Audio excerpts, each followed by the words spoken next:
Halo semua, salam sejahtera Malaysia, saudara-saudara, tuan-tuan dan puan yang amat dihormati. Sudah pasti sebelum ini kita digemparkan. Ini adalah berkaitan dengan titah baginda yang di-Pertuan Agong ke-17 Sultan Ibrahim.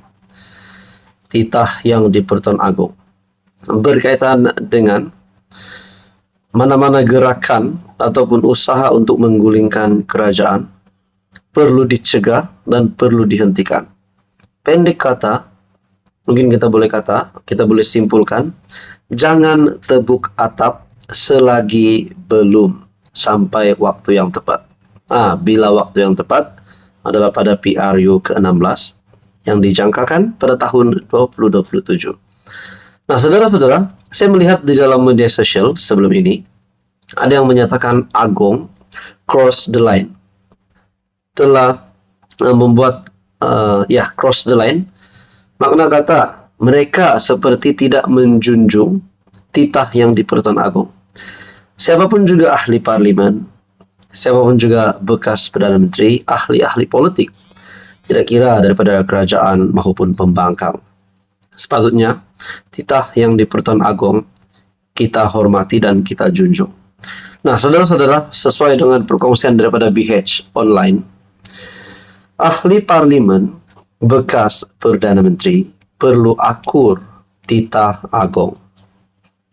Penegasan yang di-Pertuan Agong Sultan Ibrahim yang menitahkan semua pihak menghormati pembentukan kerajaan perpaduan sebagai parti mentadbir negara ketika ini adalah satu isyarat jelas dan jitu khususnya kepada pembangkang supaya berhenti main politik atau menggerakkan usaha bagi menggulingkan kerajaan.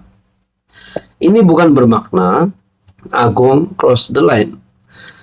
Ini bukan bermakna seperti yang dinyatakan oleh ahli parlimen. Ada ahli parlimen ataupun ahli politik menyatakan Agong cross the line. Tetapi ada juga kata perkongsian daripada Facebook page Prajurit Bangsa di sini.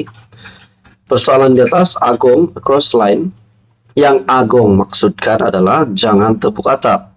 Tetapi yang mereka faham, yang walaun faham, kalau dapat majority dalam kurungan berangan.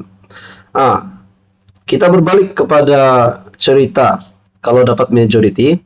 Kalau dapat majority, buktikan bahawa kamu sudah kukuh untuk membentuk kerajaan. Dan di situ pasti akan ada perubahan. Nah, di dalam artikel ini, di dalam artikel daripada BH Online, titah disampaikan baginda ketika merasmikan istiadat pembukaan mesyuarat pertama penggal ketiga Parlimen ke-15, turut menamatkan andaian atau persepsi kononnya Istana Negara turut terbabit dalam mencaturkan arus politik negara. Apa yang ditegaskan Sultan Ibrahim sebagai ketua utama negara bagi persekutuan juga memenuhi prinsip raja berperlembagaan dan demokrasi berparlimen yang penting untuk mengekalkan kestabilan politik dan amalan demokrasi Malaysia. Titah baginda juga sepatutnya dipegang erat seluruh ahli parlimen, sama ada anggota kerajaan atau pembangkang, supaya menumpukan usaha bersama ke arah pemulihan ekonomi, mewujudkan kesejahteraan dan kemakmuran hidup rakyat yang ketika ini berdepan cabaran kenaikan kos sara hidup, peningkatan harga barang serta inflasi. Dalam tempoh kira-kira 4 tahun sebelum PRU 16, ahli parlimen dan pemimpin pembangkang, termasuk bekas PM, sebaiknya memainkan peranan lebih positif bagi mengukuhkan kembali asas negara yang ketika ini berdepan cabaran ekonomi global dan domestik, terutama kejatuhan nilai ringgit.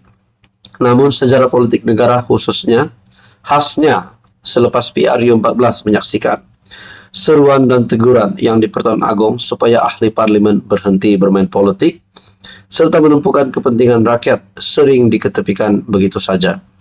Bahkan berapa banyak gerakan menggulingkan kerajaan dilakukan ahli parlimen dan pemimpin politik sejak 2019 sehingga 2021. Nah, saudara-saudara yang amat dihormati semua, Perkongsian daripada BH Online, ahli parlimen bekas PM perlu akur Tita Agong. Sudah pasti bekas PM ini termasuk Mahathir, termasuk Muhyiddin Yassin sendiri. Apa komen Anda? Sekian saja, teruskan bersama di dalam channel ini untuk info yang seterusnya. Halo semua, salam sejahtera Malaysia, tuan-tuan dan puan yang amat dihormati. Ini satu lagi kejutan untuk Muhyiddin Yassin. Sebelum ini kita mendengar bahwa Muhyiddin Yassin dibebaskan berkaitan dengan tuduhan yang dihadapi beliau. Tidak lain dan tidak bukan, pada bulan Ogos tahun lepas terdapat beberapa tuduhan yang perlu Muhyiddin Yassin, bekas Perdana Menteri, untuk beliau berhadapan dengan tuduhan itu, tetapi akhirnya dibebaskan. Namun saudara-saudara, pada akhirnya kita boleh kata Muhyiddin Yassin menerima satu lagi keputusan malang, di mana satu artikel daripada BH ataupun Berita Harian menyatakan di sini Muhyiddin akan kembali berhadapan tuduhan rasuah di Mahkamah Session. Mahkamah Session mengarahkan kes rasuah berjumlah RM232,5 juta dihadapi Presiden Bersatu Tan Sri Muhyiddin Yassin dikembalikan ke Mahkamah Session untuk tindakan lanjut.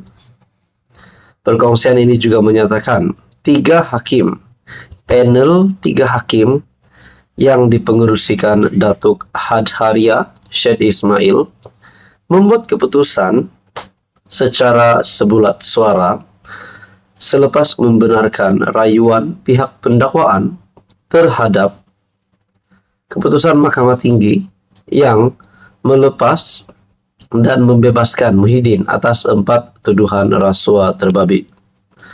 Turut bersidang Hakim Datuk Azmi Arifin dan Datuk S. M. Komati Supia. Hadaria berkata, Mahkamah Tinggi terkilaf daripada segi undang-undang apabila memutuskan 4 pertuduhan itu tidak mendedahkan sebarang kesalahan Muhyiddin yang juga pengurus CPN dan bekas Perdana Menteri.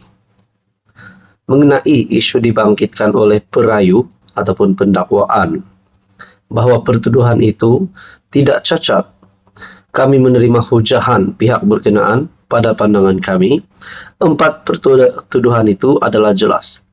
Nah, saudara-saudara, kita dapat lihat sebelum ini Muhyiddin Yassin berhadapan dengan 4 pertuduhan ini dan akhirnya dibebaskan pada Ogos tahun lepas 2023. Tapi pada akhirnya yang terkini Muhyiddin sekali lagi akan kembali berhadapan tuduhan rasuah di Mahkamah Session.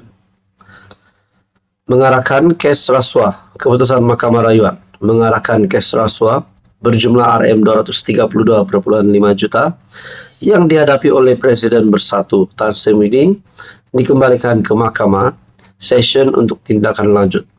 Adakah dengan ini reputasi Muhyiddin sebagai Presiden Bersatu, sebagai pengurus Perikatan Nasional akan merundum? Adakah dengan ini Bersatu ataupun Perikatan Nasional akan kehilangan banyak lagi penyokong ataupun pengundi kalau benar Muhyiddin Yassin dapat dibuktikan bersalah? Adakah nasib Muhyiddin Yassin akan sama seperti bosku Najib? Nah, saudara-saudara yang amat dihormati, tuan-tuan dan puan, apa komen Anda berkaitan dengan isu ini? Sekian saja, teruskan bersama di dalam channel ini. Jangan lupa tekan butang like, share, dan juga subscribe.